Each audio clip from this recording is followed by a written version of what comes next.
Hormatly arkadaşlar, senedim görüşürüz yağlar. Yüzem katı oldu, kovuzar. Eğer senelerinizde, kovduğunuzda, öyün taşta tapağı diyor.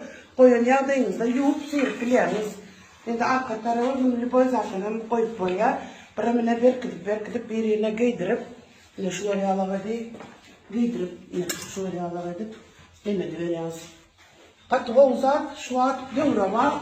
Dövre var, şuraya yağladı. Zaten moda olup duruyor, görüşürüz ya, gözlük, şuraya yağladık. Bir boy renkte koyup biliyorsunuz. Eğer yok, ben şu biznesi özüm edecektiyseniz, ona da öğredik, talip verem, satılıyor bizler. Öyle, şuraya yağladık. 3D görmüşler. 3D görmüşler, değil mi? Evet, şuraya yağladık, oğudanı.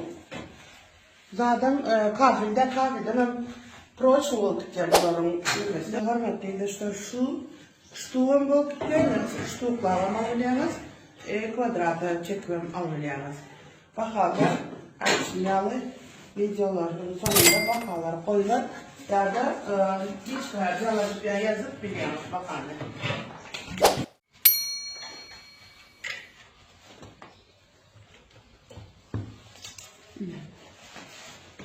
Görüşürüz ya, islendik, renkte islendik.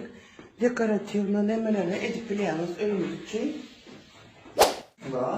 Mesela renk olarak yani ölçüseniz olarak renk sözmezde karlıya onu eğer öğrenecek edecektiyseniz bizden haberleşemez.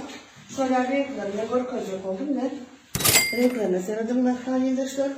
Sizler konumuzdaki renk edip boyunca. Evet, tamam. Bunlar çok yani biri. Kvadrat. Kvadrat diye. Kvadrat diye.